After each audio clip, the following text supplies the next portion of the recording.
Fala pessoal, tudo bem com vocês? Sejam bem-vindos a mais um vídeo do Peregrino Cultural. Hoje eu quero falar sobre esse livro fantástico, maravilhoso, que é Os Filhos de Húrin, um livro de Tolkien, autor aí de Senhor dos Anéis, de O Hobbit, um livro póstumo publicado pelo seu filho Christopher Tolkien, assim como todos os livros publicados após O Senhor dos Anéis, o Silmarillion, Os Filhos de Húrin, Beren e Lúthien, todos os livros póstumos.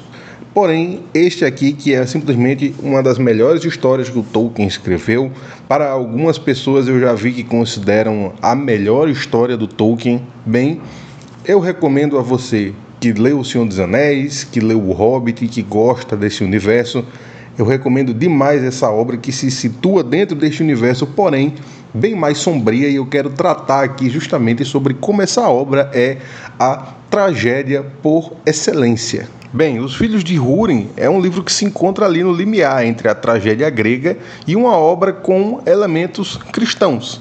Vale ressaltar que Tolkien chegou a afirmar que Túrin se encontrava entre três heróis: Édipo, Sigurd e Kullervo. Em termos narrativos, o conto segue aspectos mais semelhantes à tragédia finlandesa, em termos ontológicos, à tragédia grega, e em termos heróicos, à tragédia nórdica.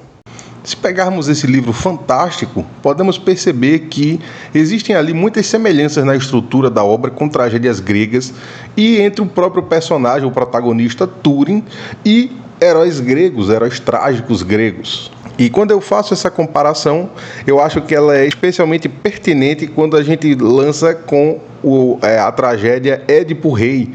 Existem diversos paralelos que a gente pode traçar entre as duas obras, mas eu não vou mergulhar tanto nesse ponto para não dar spoilers. Trata-se de uma obra que foca no destino que envolve a família de Húrin, uma maldição lançada pelo vilão Morgoth. A obra acompanha então o filho de Húrin, Túrin, que vai conviver com os efeitos dessa maldição, assim como a sua irmã, a filha de Húrin, Nienor. Mas existe um elemento que torna mais genial a leitura dessa obra. Tolkien pega uma estrutura trágica grega e a insere dentro de uma cosmologia cristã. Assim como O Senhor dos Anéis é uma obra que ela existe ali dentro de uma cosmologia cristã. O Hobbit, todo esse universo de Tolkien está inserido dentro dessa cosmologia. Aqui, Tolkien pega uma tragédia e insere dentro dessa cosmologia. O Túrin, ele é vítima da maldição, sim, mas Tolkien preserva a participação ativa do personagem na própria queda. Em diversos momentos, ele poderia escolher diferente, mas acaba, à semelhança de outros heróis trágicos gregos, sendo movido por orgulho, impulsividade, obstinação, etc. Na tragédia grega, o destino costuma ser uma força impessoal.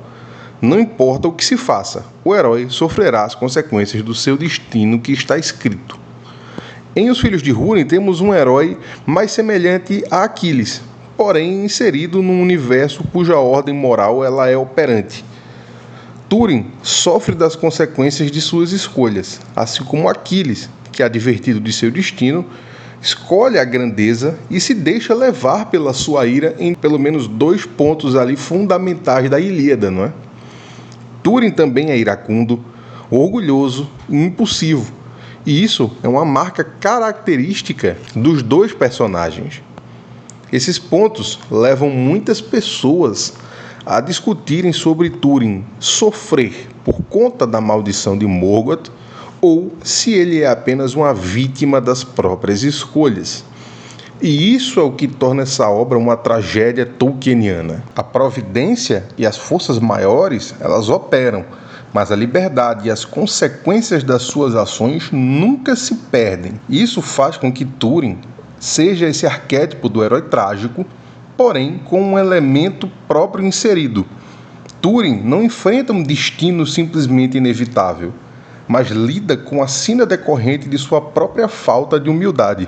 E isso torna o personagem extremamente interessante, um dos mais interessantes que Tolkien escreveu. Trata-se de um personagem que possui a grandeza de Aquiles, a fatalidade de Édipo, acrescido de problemas e conflitos morais tipicamente cristãos.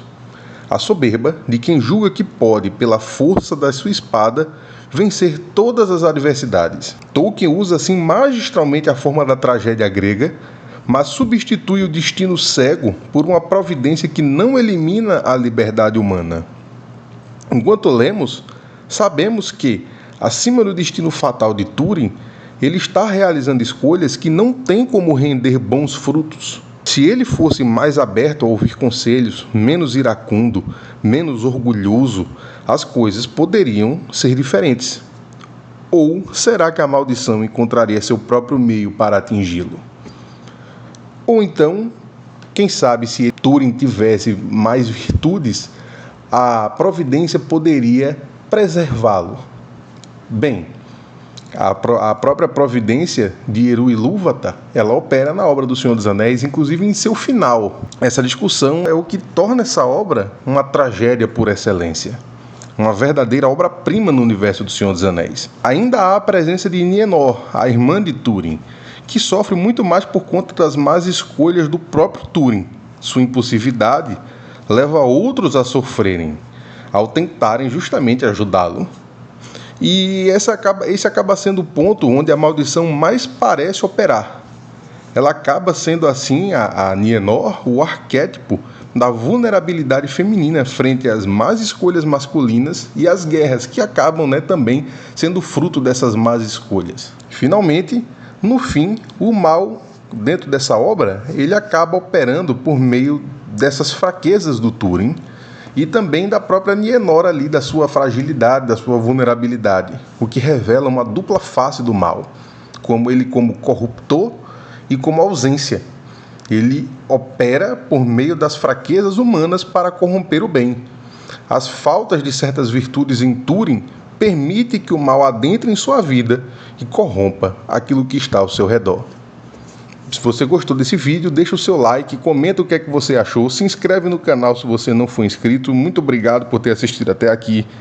Valeu e até a próxima.